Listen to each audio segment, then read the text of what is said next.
días, buenas tardes, buenas noches, dependiendo desde qué coordenada geográfica del globo se estén conectando a esta transmisión en vivo a través del espacio de reflexión crítica y estratégica Proyecto Patria del Perú y por supuesto en colaboración en sinergia con el think tank, el Global Expert Club de Moscú. En esta ocasión, como ya hemos anunciado, tenemos una muy interesante y relevante exposición de una conferencia que ya creo que todos la estaban pidiendo, ya tiempo atrás estaban solicitando abordar la problemática, la renovada problemática en Medio Oriente, esta región, esta placa geopolítica históricamente convulsa y creo que en estos momentos la más convulsa de su historia. Se ha vivido en estas partes del mundo, hemos visto, para los que más o menos estamos enterados, diversas incursiones por parte de Occidente, de Estados Unidos, desde hace casi 30 años. Bueno, en realidad, históricamente, ¿no? El Occidente último, representado por Estados Unidos, pero el histórico Occidente, no nos olvidemos los griegos, los romanos, cuando Occidente era Occidente. Ha vivido siempre en guerra contra un pueblo en específico, que es el pueblo persa, el pueblo iraní. No es nuevo para ellos lo que están afrontando, pero actualmente estamos viendo una intentona de querer doblegar la voluntad soberana, de doblegar justamente capacidades militares, capacidades tecnológicas y sobre todo doblegar la voluntad y la idea de trascendencia de un pueblo que entiende el mundo y tiene una cosmovisión muy diferente a nosotros, que a los pueblos occidentalizados por extensión, poco difícil de comprender que cómo es posible que se pregunta al presidente de Estados Unidos, Donald Trump, cómo es que esta gente todavía no se rinde. Oye, no se ha rendido Vietnam, no se ha rendido Afganistán, ¿se va a rendir Irán? Un país con más de 4.000 años de historia, una civilización milenaria frente a un país de menos de 300 años que recién va a cumplir 250 años. ¿Dónde estamos? El retorno de la historia es lo que estamos viendo y por supuesto nosotros levantamos la bandera de Irán y por supuesto la enarbolamos como parte de la lucha de los pueblos contra el imperialismo del siglo XXI, que es el imperialismo norteamericano, el declive unipolar que estamos viendo, porque acá hay que ser claros, o sea, es efectivamente estamos asistiendo a la emergencia de un mundo multipolar, pero eso no va a ser gratis.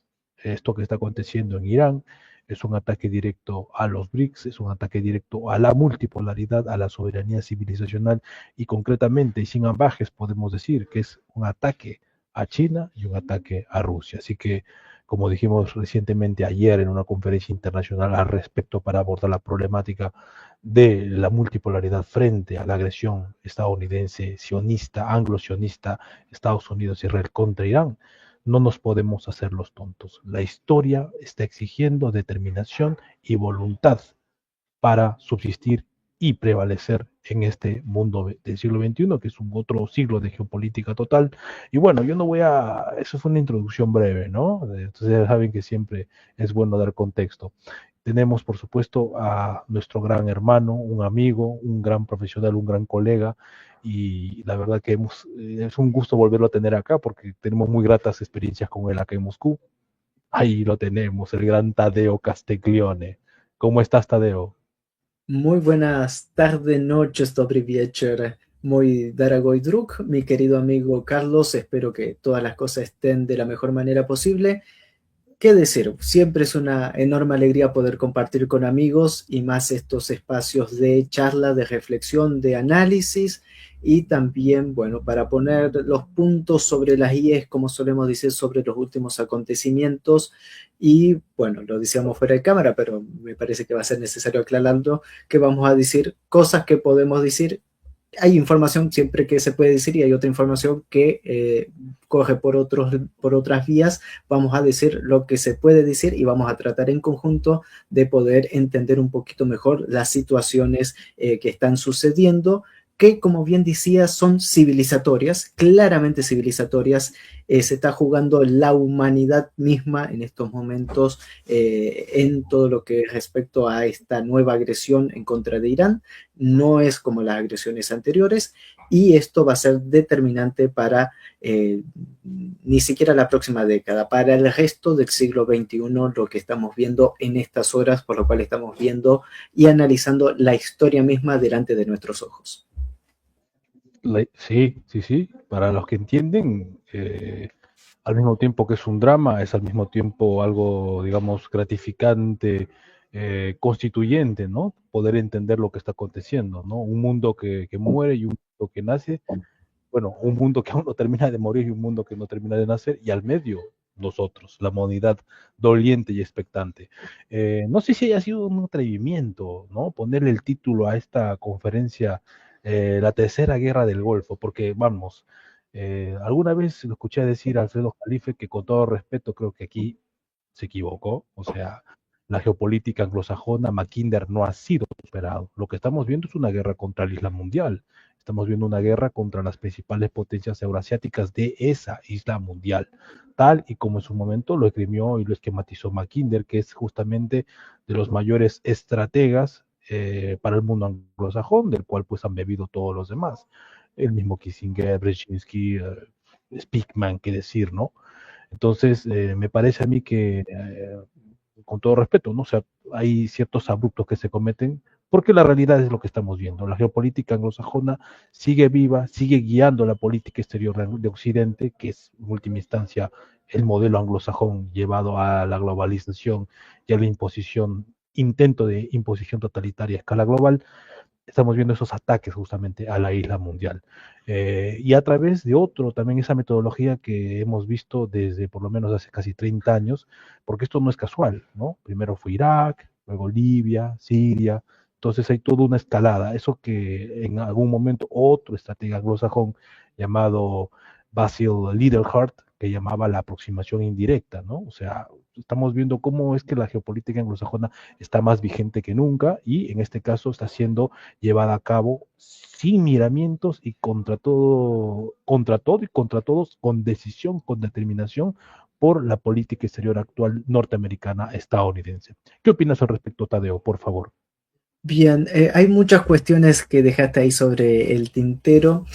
Cuando estamos hablando de esta nueva agresión en contra de Irán, no la tenemos que entender únicamente en contra del Ayatollah o del sistema de la revolución islámica, sino estamos hablando de un punto neurálgico que tiene que ver con lo que ellos representan a nivel global. Creo que si algo representa Irán delante del escenario internacional es lógicamente una alternativa a un sistema totalmente perverso. Y más allá de estos análisis y de los pensamientos occidentales tradicionales, que como bien decías, y creo que es necesario remarcarlo, como ese occidente cultural, incluso civilizatorio que mencionabas, Grecia, el Imperio Romano, incluso el mismo Imperio Español en su momento más sublime, ha sido neutralizado por un pensamiento chato, llano, sin profundidad, totalmente agresivo, totalmente irreal, fuera de toda lógica, que es este pensamiento anglosajón. Y creo que eso también es necesario remarcarlo. Y algo que interpretó muy bien Irán y que me parece que es necesario dentro de este contexto también decirlo, lo vimos en las últimas semanas, con esa quema simbólica de ese ídolo Baal, en los cuales iban con la bandera tanto de Estados Unidos y con símbolos de la estrella de Refán, de un dios pagano que muchos ahora le llaman la estrella de David, en las diferentes plazas en la celebración del aniversario de la Revolución Islámica, que fueron los primeros días de febrero, es exactamente un mes. Creo que hay una lucha civilizatoria, hay una lucha importante que tiene que ver con el control del mundo prácticamente y se juega nuevamente en el corazón del mundo, en Asia Occidental y todo lo que esto tiene en relevancia. Hay unas cuestiones que siempre hemos repetido de manera constante, creo que en la introducción vos lo decías, sobre los más de 4.000 años de historia del imperio persa en su conjunto contra los 200 que pueda tener el hijo putativo de Reino Unido como es Estados Unidos, o menos de 70, 70 y largo, menos de 80 que tiene esa entidad que vendría a ser el nieto de la bestia, de alguna u otra manera, impuesta en la región. Y en medio de eso hay un tema que no es menor, que es que contra quién se están enfrentando.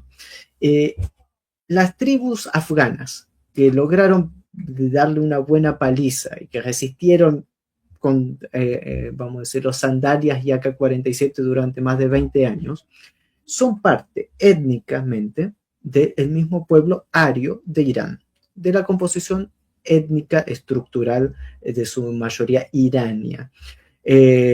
Son gente aguerrida, gente que no se va a rendir. O sea, dentro de los planes estructurales vemos que acá hay errores de concepto y de comprensión histórica, culturales, sociológicas. Tú lo has estudiado muy bien como un buen sociólogo, querido Carlos, que dentro de este pensamiento anglosajón mencionabas una serie de analistas y gente seria, que incluso adoptamos el término geopolítica a través de Mackinder y de otros grandes pensadores. Ya no existen esas mentes en Occidente que puedan comprender hacia dónde se diseñan y hacia dónde son los posicionamientos que tienen que haber para lograr lo que estos mismos decían, es decir, el control tanto del Herland como del Rhineland y de todo lo que tiene que ver con ahogar a lo que podrían ser el auge de potencias emergentes como la Federación Rusa y la República Popular China, se tiene que dar a base de una serie de conectores y de coherencia que de alguna u otra manera son la conexión de eslabones regionales que permitan esa dinámica. En este conflicto no lo estamos viendo. Estamos viendo que hubo una agresión desesperada, sin una planificación a profundidad de las consecuencias que esto puede derivar, y que si uno analiza las cifras, desde la década del 90, con la Primera Guerra del Golfo, con la invasión de Irak en el año 2003, Segunda Guerra del Golfo, a esta agresión, que también se da sobre las cercanías del Golfo Pérsico y con todo lo que esto incluye y potenciado, que después vamos a entrar en ese tema, vemos un debilitamiento y un declive total del hegemón norteamericano. Primera Guerra del Golfo, más de 30 países apoyando y soportando a Estados Unidos, con 6 portaaviones, cientos y miles de aviones en el aire, y incluso en aquel tiempo no lograron exterminar a Saddam Hussein. Invasión de Irak año 2003, se cuenta con una coalición de más de 16 países, 4 portaaviones, más de 600, 800 aviones, y ahora llegamos 2026 únicamente contando con un aliado, con mucho menos personal en tierra y recibiendo un golpe total y contundente. Entonces, para analizar el panorama global en el que nos encontramos, estamos viendo que queda totalmente en claro un declive de un hegemón. La política trampista dentro de esa disputa interimperial en Estados Unidos, entre un Estados Unidos globalista o un Estados Unidos continentalista, que son dos diferentes vertientes dentro de la misma ideología perversa que no cambia, pero dentro de la interpretación global cambia. Vemos que se han cometido errores garrafales y que ahora Estados Unidos ha puesto en riesgo todas sus bases operativas y toda su continuidad en Asia Occidental. Y en medio de esto, y en medio de que estamos hablando de 2 potencias nucleares y un Estado soberano como es Irán, que no es una potencia nuclear en el estricto palabra de que cuente con armamento nuclear, eso marca un conflicto que es asimétrico y en los cuales se está jugando, bueno, el destino civilizatorio con lo que representa Irán, un Estado soberano, con sus propias leyes. Esto no quiere decir, Irán no está librando una guerra para islamizar y volver chiita a todo el mundo, pero Estados Unidos sí está en una guerra junto con Israel para aplastar cualquier esperanza soberana de los países a escala mundial. Entonces, algunos puntos para tener en consideración. Sí, sí, yo comparto plenamente cuando mencionas que evidentemente hay un declive. Bueno, esto ya la comunidad experta, digamos, sabía que había un declive de Estados Unidos en general y particularmente en lo militar. Y bueno, el modelo, por eso también hemos tenido ese atrevimiento, reitero, de ponerle ese nombre, la Tercera Guerra del Golfo, porque prácticamente son las mismas estrategias tácticas que se están usando. Bombardeo masivo, luego intento de decapitación de liderazgo para, que viene después, obligar a la capitulación, como se hizo en su momento. Pero han pasado 35, casi 40 años desde esos escenarios hasta la actualidad. y vemos que no le está resultando. Tú sabes muy bien, ¿no? Como geopolítico también, por supuesto, que la doctrina militar de la OTAN, del atlantismo de Occidente, básicamente son guerras cortas, como que le tienen pánico, terror a las guerras largas frente a Irán, y generalmente la doctrina militar, digamos, de guerra dentro de las potencias euroasiáticas, que está diseñada para guerras de desgaste. Entonces, ahora Donald Trump, que pensaba hacer esto, dijo rápidamente, lo más pronto posible, porque claro, esto no se puede desconectar de lo que él había mencionado y expuesto en el discurso ante la Unión, que dicho sea de paso fue uno de los más largos de la historia de Estados Unidos, donde había básicamente de todo lo que dijo, que fue larguísimo, tres cosas con respecto a Irán: cambio de régimen, limitación a desarrollos armamentísticos militares, sobre todo misilísticos, porque Israel tiene miedo, ¿no? No, acá hay un paréntesis, pero claro, no tiene armas nucleares Irán, pero es una potencia regional, militar, lo está demostrando claramente, se está comportando como una potencia militar.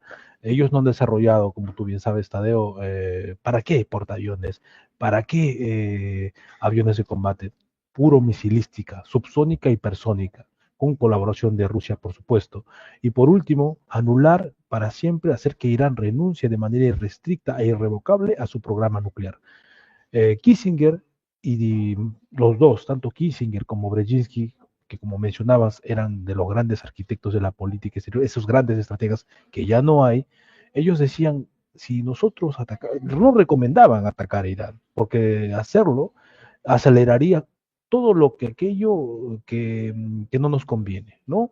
Que el pueblo se coagule en una mística de combate, ¿no? Evidentemente han habido protestas hace claro, un mes, 2 meses han habido protestas consecuentes, eso no se puede negar. Pero ahora yo me pregunto, ¿quién estará en contra del gobierno con lo que se ha hecho?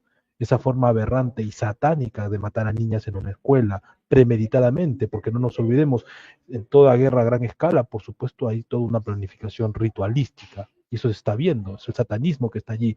Y esto no se puede desconectar de lo visto, no nos olvidemos el Epstein Gate, ¿no? El caso Epstein. O sea, sale el caso Epstein e inmediatamente se despliega toda esta operación en el Medio Oriente contra Irán. O sea, como que algo se quiere ocultar, algo se está haciendo. Bueno, yo sé que es un asunto aberrante, terrible, satánico, pero si nos vamos al operativo, entendamos el caso Epstein como uno, tal vez en el mundo contemporáneo, en los tiempos contemporáneos, como uno de los mayores casos o mayores esquemas de operación de inteligencia que se haya visto, ¿no? Prácticamente se obligó a Donald Trump, a cedido, es lo peor que le ha podido pasar a este hombre, ¿no? Ceder en todo a esa locura llamada sionismo y bueno, lo que estamos viendo actualmente.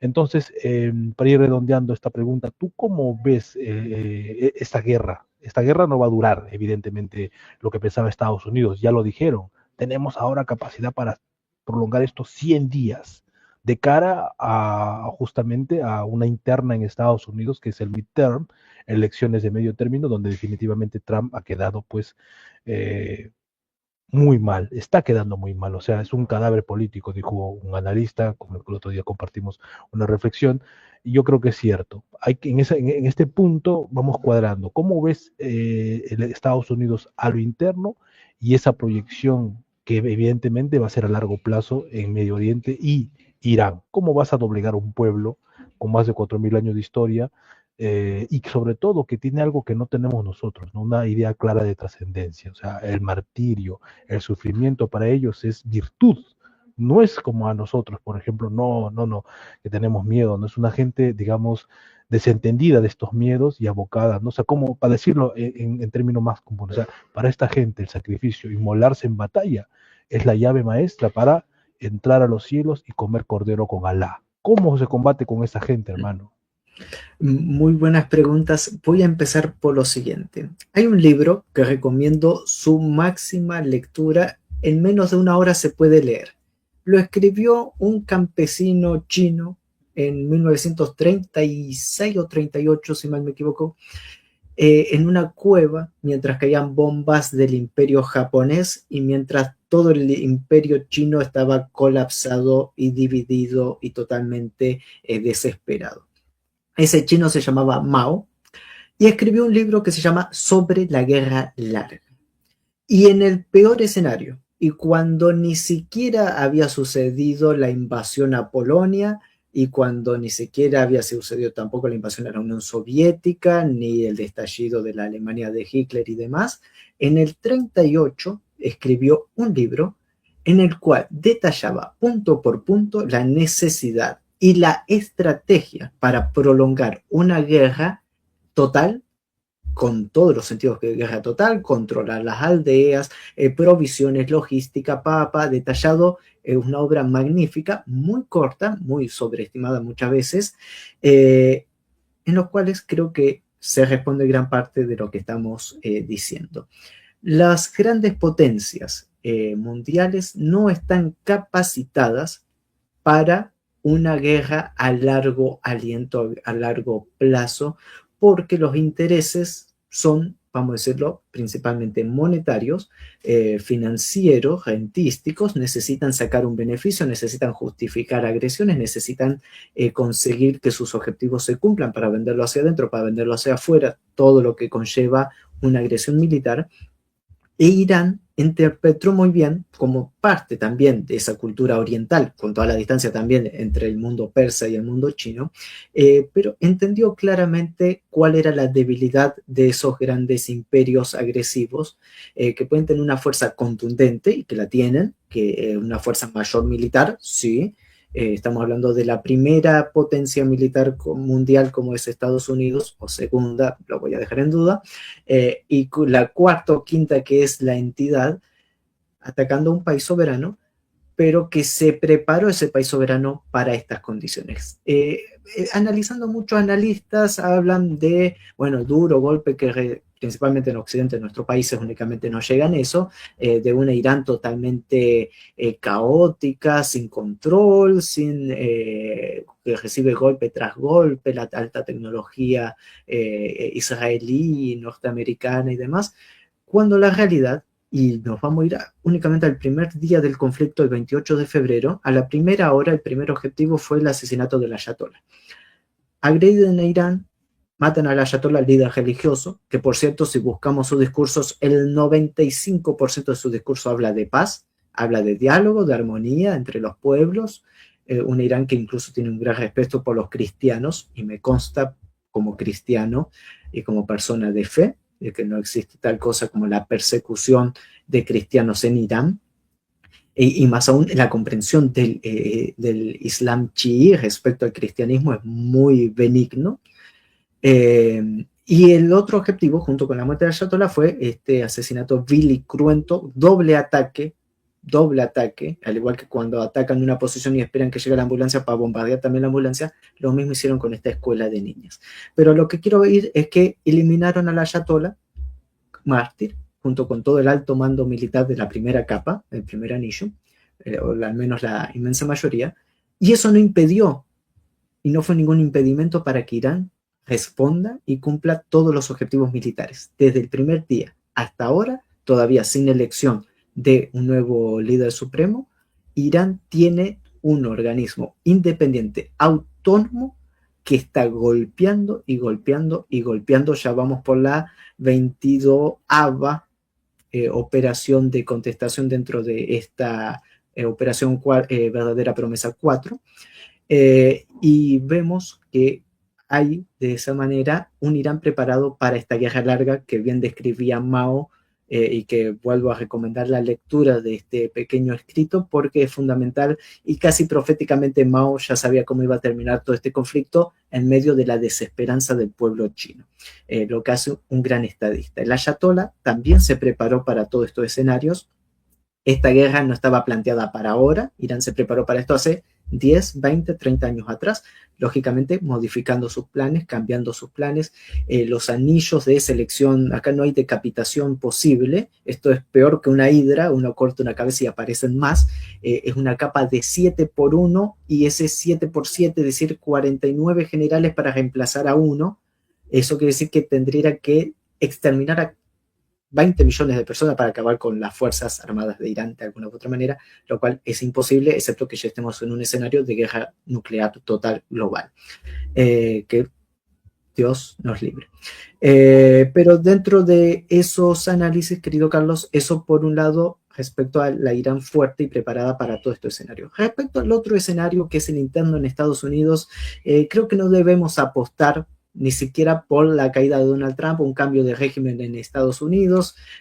Recordemos que el Estado profundo hace sus jugadas. Uno de los puntos de los análisis que tenemos que tener en cuenta es que es muy probable, y lo vamos a dejar entre paréntesis, de que el mismo Pentágono, que desde el principio de año hasta acá ha dicho que es imposible y que es totalmente una misión suicida enfrentar a Irán, vimos que en la última semana sacó el pie del freno y dijo que se choquen contra la pared. El mismo Pentágono, el mismo Estado profundo de los Estados Unidos. A lo que vamos es que es muy probable que el mismo sistema, en su manera de reciclaje y en medio de las situaciones complejas que se viven en Estados Unidos, haya decidido también el sacrificio político de ese cadáver que es Donald Trump para un control de daño interno del sistema norteamericano.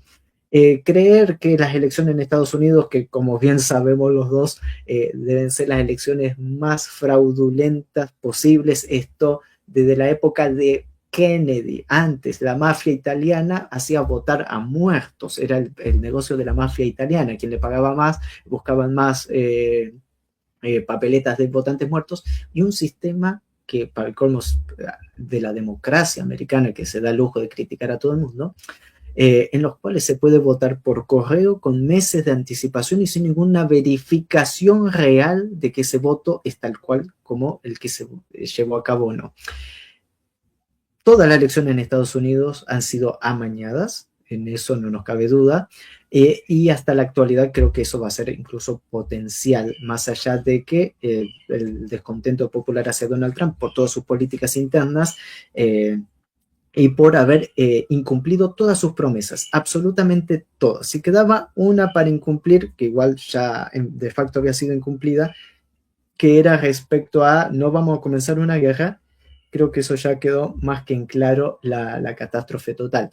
Pero vale la pena siempre repetirlo, la desindustrialización sigue siendo un problema para Estados Unidos. Incluso ahora, uno de los principales lobbies que tiene Estados Unidos, incluso para la campaña electoral, es el lobby armamentista. Pero ese lobby armamentista no necesariamente produce armamento, sino que produce contratos a futuro para armamentos. ¿Qué es lo que sucede ahora?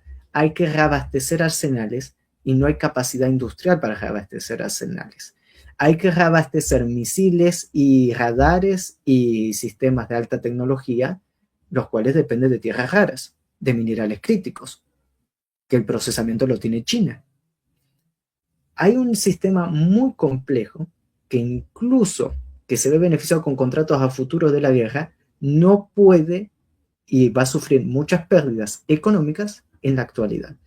Y eso son parte de también las amenazas que el mismo gobierno de Donald Trump, recordemos cómo amenazó a Raytheon, cómo amenazó a diferentes empresas diciendo de que, que están incumpliendo los contratos, y se han metido también en contra del mismísimo lobby industrial militar de Estados Unidos. Entonces, hay muchos factores que nos indican que el gobierno de Donald Trump, como diríamos en Argentina, tiene el boleto picado, quiere decir que ya tiene fecha de caducidad, pero que tampoco nos tiene que emocionar, incluso hay que analizarlo así, si no hubiera sido Donald Trump, hubiera sido Harris quien estaría llevando a cabo esta operación, con más o menos aciertos. Pero ahora el problema vital de Estados Unidos es que, como bien analizábamos, no puede hacer frente a esta guerra de largo aliento. Y hoy era muy interesante una noticia que salía del gobierno de Corea del Sur, espantado, asustado, porque Estados Unidos está trasladando los sistemas antiaéreo, antimisilístico, que son la barrera y la protección de Corea del Sur, hacia la línea de Asia Occidental. Eso quiere decir que en menos de una semana Estados Unidos tiene que estar abriendo todos los arsenales en todo lugar del mundo para reabastecer debido a la caótica situación a la que se está enfrentando. Eso nos tiene que dar un panorama de que también, como bien mencionabas, tratar de tapar todos los problemas internos de Estados Unidos siempre sirve una guerra. Lo mismo sucedió con la Yugoslavia, pero estamos delante de Yugoslavia, recordemos, en 1999 el caso de Kosovo, cuando Bill Clinton tenía a su secretaria Mónica Lewinsky, con todos esos escándalos que lo conllevaba. Imaginémonos eso potenciado a la enésima potencia, con todo lo de los archivos Epstein, una gran operación de inteligencia, y un Donald Trump que verdaderamente es más que un monigote de otros intereses que no son los del pueblo norteamericano. Pero a la misma vez, y para complejizar un poquito más la situación, sin querer extenderme mucho más, estamos delante de un enfrentamiento de Estados Unidos en los cuales por primera vez no está contando con el paraguas de sus aliados europeos, los cuales perdieron toda su capacidad industrial y armamentística por el lastre que significa Ucrania, y ahora Estados Unidos por primera vez se está enfrentando face to face, sin intermediario. Ni siquiera los países del Golfo, que por cierto están muy golpeados y descontentos con Estados Unidos, no con Irán, respecto a las situaciones que están atravesando, y que por cierto hay 3 países que están en la cuerda floja si esto continúa de esta manera, por su mayoría chií en la población, aunque sus gobiernos son sunitas, como en el caso de Bahrein. Complica mucho la situación. Y Estados Unidos no está en capacidad de enfrentar una guerra abierta solo, sin su coalición de aliados, que por cierto, mucho tampoco es que hayan hecho históricamente, y tampoco tiene la capacidad industrial, no tiene la capacidad de liderazgo, y las contradicciones con las que se vive son contradicciones fatales. A lo que vamos. Por ejemplo, China, su ideología nacional le permite contradicciones, el sistema chino. El sistema hindú de Modi le permite contradicciones sin tener afecciones internas de gobernanza. En Estados Unidos no es así. Y eso le va a repercutir electoralmente. Uh-huh. Yo creo que, como reitero, no ha sido la peor idea del mundo que Donald Trump se deje guiar, ¿no? por los sionistas. Es un desastre, ¿no? O sea, todos siempre hemos sabido ese declive que ya mencionaba, pero en Irán se está sepultando Estados Unidos como superpotencia militar. No se ha visto ese descalabro desde la Segunda Guerra Mundial que le están haciendo padecer. Le han destruido casi una veintena de bases militares, sistemas satelitales costosísimos en la región los han dejado casi ciegos. Vayamos, ¿no? Algo simbólico, o sea, movilizan los portaaviones del Caribe, los llevan supuestamente para disuadir y terminan ellos siendo disuadidos. Por miedo a la misilística iraní, están lejos del escenario, o sea, ¿a dónde vamos con toda esta situación? Ahora, me parece muy bien, excelente lo que tú mencionas, las dinámicas al interno de Estados Unidos, que no se puede desentender. Es como que una suerte de forma, ¿no? De lo que siempre es Estados Unidos, ¿no? Irse para adelante cuando tiene problemas a lo interno, ¿no? Para engañar, en Vietnam no nos olvidemos, ¿no? También tuvo que ver algo parecido al interno. Cada guerra siempre tiene que ver algo profundo dentro del propio Estados Unidos, ¿no? De allí que Kenneth Waltz, este gran experto, ¿no? de las relaciones internacionales, lo explicaba claramente. Hay que analizar siempre lo interno porque en última instancia es la raíz de la proyección hacia lo externo, ¿no? Es cómo se proyecta el poder hacia afuera. Ahora, Tadeo, no sé qué te parece a ti, pero yo tengo una idea que me da vueltas y de hecho ayer expuse algo en esta conferencia. Se entiende que Occidente ya no es el mismo de siempre. Se entiende que hay un declive sistémico. Como bien menciona, sus grandes aliados, que no han sido la gran cosa tampoco, ya se los ha sacado de encima, está peleando directamente con Irán. Y ojo, esto no nos olvidemos. ¿Por qué se pelea directamente con Irán? Porque no tiene armas nucleares. ¿Por qué no hacen lo mismo con Corea del Norte? Ganas no le falta. Pero ese es el tema, no hay armas nucleares. Incluso hubo una contradicción entre decir, si ya se habían eliminado las armas nucleares la anterior vez con esa pantalla de lo que fue los aviones B-2 y todo ese ataque que se hizo para a las centrales nucleares, ¿no? El año pasado, ¿por qué se tendría que ahora volver a hacer? O sea, no se sostiene su propio relato, ni ellos mismos se lo creen. Entonces, yo te quería preguntar, sabemos cómo está Occidente la situación, pero hay algo que me da vueltas y yo pienso que a pesar de cómo está Occidente, es determinado haciendo sus cosas. Sabe lo que quiere hacer, sabe que quiere destruir al enemigo. Por contraparte, no sé si es mi impresión, veo que del otro lado las potencias revisionistas todavía están intentando como que solucionar la cuestión de otra manera, ¿no? No necesariamente a la manera occidental. ¿Cómo tú ves esto? De hecho, hoy día, ayer, me parece, me pasaron una información donde supuestamente el gobierno ruso ha mencionado que esta guerra no es su guerra, que no se van a meter, pero yo digo, ¿cómo? Si evidentemente son los que siguen, son ellos. Esta guerra se está haciendo para desestabilizar Eurasia, porque Irán cae y es la puerta de entrada a toda una desestabilización donde los anglosajones nunca han podido dominar, que es el centro de Asia, y lo cual tendría implicancias directas tanto a China como a Rusia. ¿Cómo tú lo ves? Hay varias aristas y te agradezco mucho que hayas hecho y tocado este tema.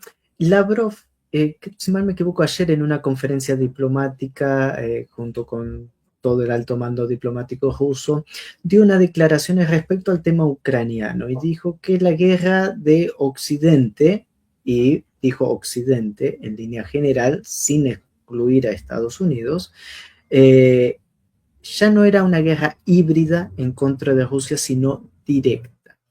Y también amagó a decir aquella frase que una vez dijo Stalin cuando le reflejaban de una problemática interna moral en la Unión Soviética respecto a una persona que había engañado a su esposa y demás, y él dijo, bueno, como muchos vamos a tener envidia. Y esta frase rusa, como muchos vamos a tener envidia, se da a raíz de que cuando alguien hace algo indebido, bueno, como mucho vamos a apostar o va a generar que también podamos nosotros hacerlo. Y esa fue la frase que dijo en referencia a una guerra nuclear o la utilización de armas nucleares en contra de Irán. A buen entendedor, pocas palabras respecto a la declaración de Lavrov, que si uno viene analizando sus últimas exposiciones, incluso diplomáticas rusas, vemos que hay un recalentamiento y un endurecimiento discursivo. Es, dentro del mundo internacional, si hay algo más neutral, más insípido, más incoloro, es la diplomacia. Y muchas veces no queremos golpear la cabeza contra la pared cuando escuchamos declaraciones burocráticas, diplomáticas, que por cierto son correctas dentro del ámbito de buscar el diálogo, buscar la paz, bla, bla, bla, bla. Pero vemos que Rusia está manteniendo ahora una línea dura, interesante, al menos para la actualidad, al menos desde las altas estructuras. Por el otro lado, quien dijo esas declaraciones respecto a que esta no es nuestra guerra y demás es el vocero de Vladimir Putin, el señor Peskov, que son las declaraciones del señor Peskov. Punto final, no hay mucho más. Pero en lo dicho respecto a lo que está surgiendo en Irán, hay sentimientos encontrados. Hubo una declaración también del Consejo de Defensa ruso. Recordemos que apenas se confirma la muerte del ayatolá, Vladimir Putin reúne al Consejo de Defensa Nacional, dígase Sergei Shoigu, Valery Gerasimov, Dmitry Medvedev y todo el alto mando ruso de tomas de decisiones reales, Patrushev, entre otros. Y se declara lo siguiente: hay una asociación estratégica entre la República Islámica de Irán de defensa mutua con la Federación Rusa, al igual que hay una de la República Islámica de Irán con la República Popular China. Si Irán solicita ayuda, va a obtener la ayuda según lo acordado. A lo que vamos es que Irán todavía no ha solicitado ayuda, lo que nos deja entender que todavía tiene una capacidad y no ha visto infligido, ni siquiera hay proyecciones de una intervención terrestre, para que nos demos cuenta que Donald Trump dijo, bueno, van a entrar los kurdos, y los kurdos iraquíes empezaron a recibir duros golpes, intentaron negociar con los kurdos iraníes, y los kurdos iraníes dijeron, acá no entra absolutamente nadie, y la situación, al menos hasta el momento, ahí quedó. Bueno, vamos a intentar con los baluchis del Jorazán en la zona sur, frontera con Pakistán, y los baluchis salieron a decir, acá somos iraníes. Bueno, con las tribus árabes, en una de esas podemos saber que los iraquíes, no. Hay una unidad y una cohesión interna en Irán, lo cual habla de que están capacitados para toda esta situación y que la pueden manejar ellos sin la necesidad de ayuda de Rusia o de China de manera directa. Ahora, siempre tengo que diferenciar lo oficial de lo oficial, entre comillas, o extraoficial, o lo que jamás nos vamos a enterar. Entre ellos, vale la pena recordar que hay más de, bueno, Rusia ahora dijo, tenemos más de 600 científicos, en su momento llegaron a más de 1000 personas trabajando en la central de Bushehr. Recordemos que desde las protestas desde la guerra de 12 días, antes de las protestas que se dieron en enero, aviones chinos de manera semanal llegaban con repleto de armamento antiaéreo a Irán, armamento antiaéreo que si uno mira las imágenes de las intercepciones de drones y de aviones que está teniendo Irán, incluso en vivo y en directo, marcan que hubo un traspaso tecnológico, por lo cual hubo un apoyo. Lo de enero, que también quedó extraoficialmente, pero fue una realidad, el bloqueo total a la señal de Starlink en Irán fue con apoyo chino y ruso, eso se filtró por inteligencia después, de que Rusia movilizó y dio unos armamentos de guerra tecnológica y satelital y bajo un manual chino que se había aprobado en Taiwán y que con eso lograron bloquear las señales de Starlink y no únicamente bloquear, sino que lograr rastrear desde a dónde se estaban mandando las informaciones de los grupos infiltrados dentro de la República Islámica de Irán. Eso no salió de manera oficial, pero fue una realidad. Ahora estamos delante de un escenario bélico, en los cuales siempre decimos que la primera víctima de toda guerra es la verdad, en los cuales las operaciones se desarrollan y hay una actitud que tiene tanto China como la tiene Rusia, es que muchas cosas que se hacen en silencio y no de manera propagandística, hollywoodiana, como lo hace Estados Unidos, que siempre tiene esa actitud, diríamos en Argentina, canchera, agrandada, soberbia, de querer destacar con sus hechos y magnificarlos, aunque estén bombardeando, como lo vimos, pinturas en el suelo, que fue algo que también demostró la viveza y la creatividad en los escenarios bélicos por parte de la República Islámica de Irán. Y todo eso nos tiene que llevar a pensar que sí hay una colaboración. La de China creo que es mucho más evidente respecto a satelital, con las imágenes satelitales que publican libremente en Internet, con su nueva flota de satélites que sacan fotos, en los cuales han publicado todas las bases norteamericanas y después el barrido de esas bases por parte de las fuerzas misilísticas iraníes, lo cual habla de que estamos delante de un nuevo tipo de guerra que incluye muchos otros factores. Hay cosas que vamos a saber, cosas que tenemos algunas porciones muy pequeñas de información y otras que directamente, bueno, se van a quedar archivadas, pero que hay una cooperación total porque se entiende contra quién va este golpe. Rusia entiende que este golpe va en contra de ellos, este golpe va en contra del corredor norte-sur, este golpe va en contra de los intereses en el puerto de Bandar Abbas, este golpe va directo a el BRICS, en el cual Irán es parte, Emiratos Árabes es parte, Arabia Saudí veremos, pero está. Entonces, esto es un golpe para eso. Para China, esto es un golpe a la ruta de la seda. Para la India, que Modi llamó por teléfono a Netanyahu y le dijo, tienen que frenar esta agresión porque hay vidas indias en riesgo y porque le bombardearon el puerto de Chandahar, que es un puerto en Irán, pero con concesión india, y que por cierto está por fuera de los aranceles de Donald Trump y de las sanciones al petróleo ruso, ese puerto precisamente es un golpe a la India. Es un golpe también para la estabilidad de Pakistán. Estamos hablando de 4 potencias nucleares, Rusia, China, India y Pakistán. No estamos hablando de cualquier cosa de lo que está sucediendo en Irán. Y todos estos factores, lógicamente, van a pesar. Fue simbólico, más allá de lo que es Pakistán, que yo personalmente soy muy crítico del gobierno pakistaní, pero es muy simbólico que el gobierno pakistaní haya hecho un minuto de silencio en el Congreso por la muerte del Ayatollah, y hay muchas manifestaciones en Karachi y en otras ciudades a favor del Ayatollah. Lo mismo le sucedió en la India. Hay regiones en la India musulmanas chiíes que salieron cientos de miles de personas a la calle.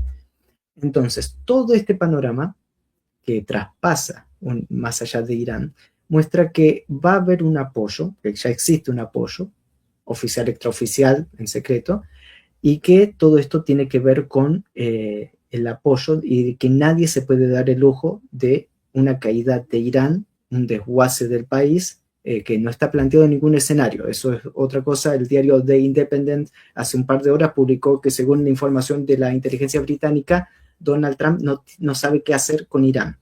Es decir, más allá del cautizar la región, no hay un plan real de cambio de régimen y no hay un plan real de desguace del país, de la balcanización iraní.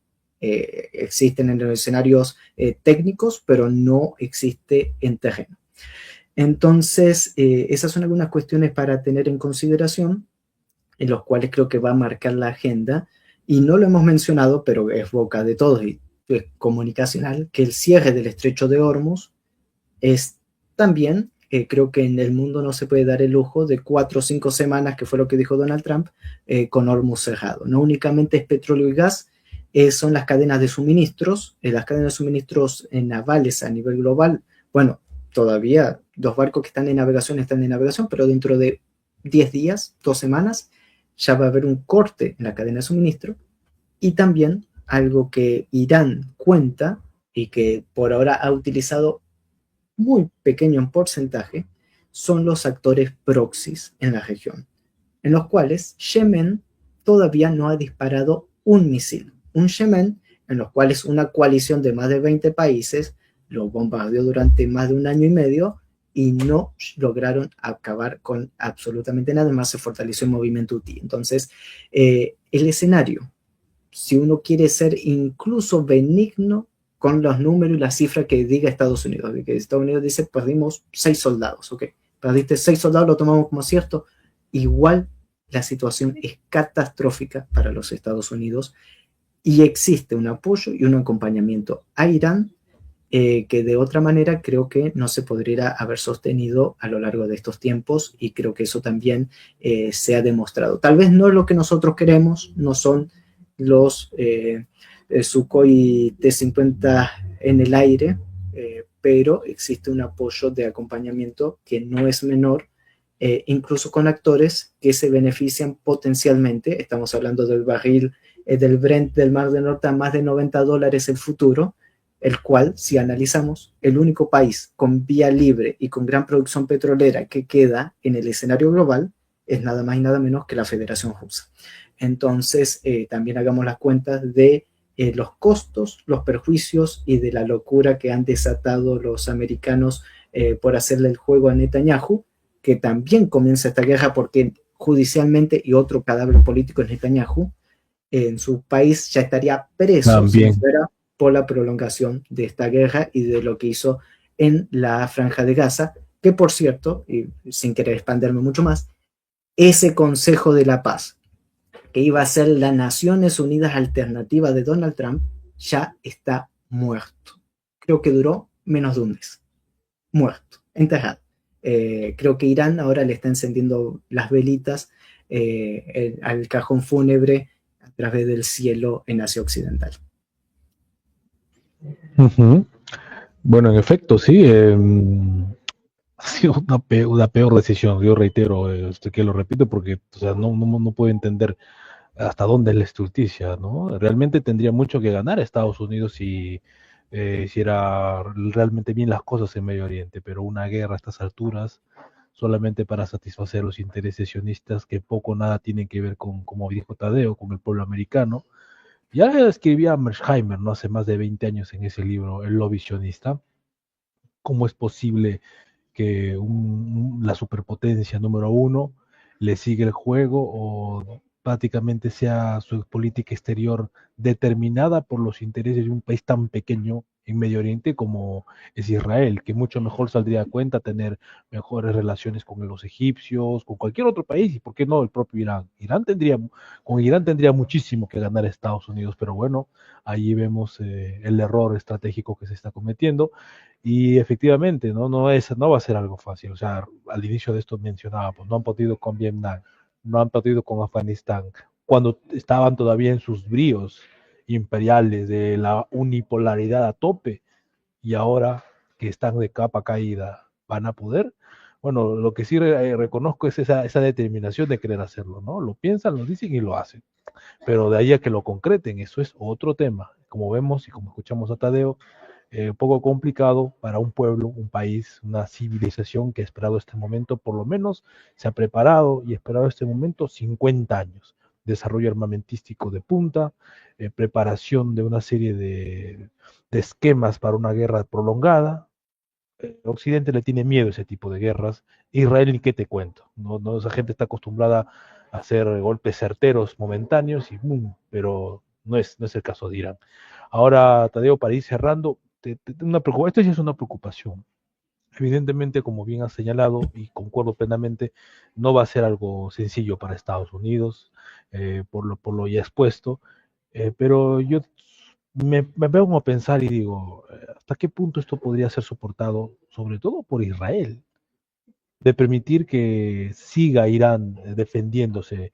No, no solamente está resistiendo y atacando, es resistencia y ofensiva, es defensa y ofensiva la operación que está desarrollando Irán en Medio Oriente, a escala de Medio Oriente, porque ya más de un país, X países aliados de Estados Unidos en la región se han visto afectados, ¿no? Y como bien señalaste, no es contra Irán los que están reclamando, ¿no? Sino contra la injerencia de Estados Unidos de esta manera tan abrupta. En un contexto extremo para Israel, porque duro les están dando también, o sea, ese famoso domo de hierro, ese eslogan que por tiempo siempre se enarbolaron, ¿no? El ejército jamás vencido, el ejército de David, etcétera, etcétera. Desde el año pasado se ha visto que no es así y ahora lo estamos viendo con mayor contundencia. De hecho, hay lugares en Israel que tú ves las fotos, parece Gaza, parece lo que ellos mismos le han hecho a los palestinos, pero es Israel. ¿Hasta qué punto pueden aguantar? Porque esta gente no está bien de la cabeza, tú bien sabes, ¿no? Y tienen armas nucleares. A veces me planteo la idea de que si en una instancia, ¿no? Siempre hay que ver escenarios, ¿no?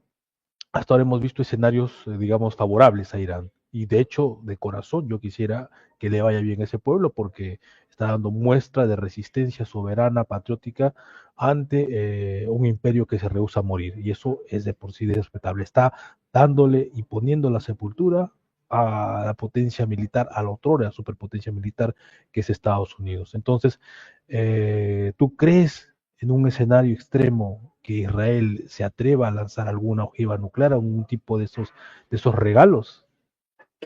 Es complejo y bueno, siempre hay que analizar todos los escenarios sin necesidad de hacer futurología ni poner tal vez porcentajes, pero está en nuestro deber y más con la capacidad mental de estas personas observar todo esto. Hay dos Eso, puntos. La República Islámica de Irán tiene otra cuestión que es geográfica, que es uno de los países con una cadena montañosa muy grande y muy extensa, lo cual hace aún más complejo todas las operaciones. En las últimas horas, y estamos hablando en menos de una semana de conflicto, tanto Estados Unidos como Israel no tienen fuente de reabastecimiento directo de misiles, de mediano o larga distancia, los Tomahawk, lo que sea. Estados Unidos para volver a armar su flota tiene que ir hasta Diego García, son una semana de viaje. Pim, pim. ¿Qué es lo que sucede? Han tenido que empezar a tener una mayor cantidad de operaciones aéreas. Y por esa causa también estamos viendo ahora que hay una cantidad mayor de bajas aéreas. Eh, En la guerra contra Yugoslavia, Yugoslavia dijo haber derribado 26 aeronaves, de los cuales solo 4 se mantienen intactos. Y yo sé que tú estuviste en la fortaleza de Belgrado con los sistemas S-125 Pechora que derribaron el Invisible. Bueno, el Steel. sí, lo El dijeron F, ellos cuando sucedió, ¿no? Los serbios dijeron, no sabíamos que era invisible. una lástima, el F-117. Bueno, eso era Serbia. Un país muy pequeñito, tamaño de mi provincia en Argentina tiene la misma cantidad de kilómetros cuadrados que Serbia. Bueno, imaginemos un país sumamente inmenso, Irán, que ahora está jugando a la cacería del patito en el aire, de alguna u otra manera, con los sistemas antiaéreos, lo cual es muy riesgoso y a ese punto ha tenido que ir la entidad sionista y Estados Unidos en sus operaciones, lo cual simbólicamente que capturen un piloto sería ya propagandísticamente muy grave para la entidad. Están sufriendo un golpe muy fuerte. utilización. Irán ha utilizado la mitad más o menos del tipo de misiles. Es decir, todavía no hemos visto todo en cantidad tecnológica y en cantidad de impacto. Y si hasta el momento todos los ministerios de Israel han sido volados por los aires, el de defensa, la central de Mossad, la unidad 27 de la Fuerza Aérea, el aeropuerto Ben Gurion, el Ministerio del Interior, la Policía Nacional, bueno, todos los edificios oficiales están destruidos. Con una gran censura interna en Israel, nadie puede sacar una foto, un video más allá de lo que se filtra porque te cae la fuerza de seguridad y vas preso por amenaza en contra del país. Y en medio de toda esta situación muy compleja, y esto también lo vamos a tener que decir, mientras Irán ataca quirúrgicamente posiciones militares, científicas, de inteligencia, de seguridad, políticas de la entidad y Estados Unidos bombardea posiciones civiles. Esa es la gran diferencia. Crímenes totalmente de guerra. Incluso el día de ayer, me sorprendió, los colegas del canal iraní Span TV tuvieron que cambiar su sede y están transmitiendo desde un lugar seguro porque saben que son objetivos militares. Un canal de televisión que únicamente cumple la tarea de informar. Que de paso, mi solidaridad y mi compañerismo siempre con nuestros queridos colegas. Ahora bien, en medio de todo este escenario, la locura puede ser un mal consejero. Pero a la misma vez, y creo que no se nos tiene que escapar el análisis, que al igual que existe un estado profundo en Estados Unidos, existe un estado profundo en la entidad. Y la entidad, en su estado profundo, puede analizar que quien ha puesto en riesgo la confianza internacional, ganándose el odio de todos los países del mundo, y quien ha puesto en riesgo, incluso impactando los misiles y ya de manera acertada en todo el país, quien puso en riesgo su propia ficticia existencia ha sido nada más y nada menos que Benjamín Netanyahu.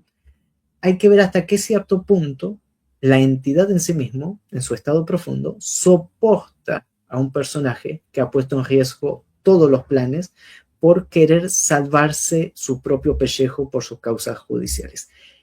Y eso creo que es un análisis que tenemos que hacer seriamente con todos los actores, si es que acaso no van a ir por lo que se llama la doctrina Sansón, que ya fue aprobada, y esto recordemos aquella historia bíblica de Sansón muriendo junto con todos sus enemigos. Bueno, existe esa en la locura de los planes Jericó, de los misiles Jericó 3 y demás, pero ya estaríamos hablando de un escenario. Cualquier impacto nuclear en contra de Irán, ya estamos hablando de un escenario de reorganización y de reseteo global, lo que siempre predicaron en Davos, pero a base de la fuerza bruta.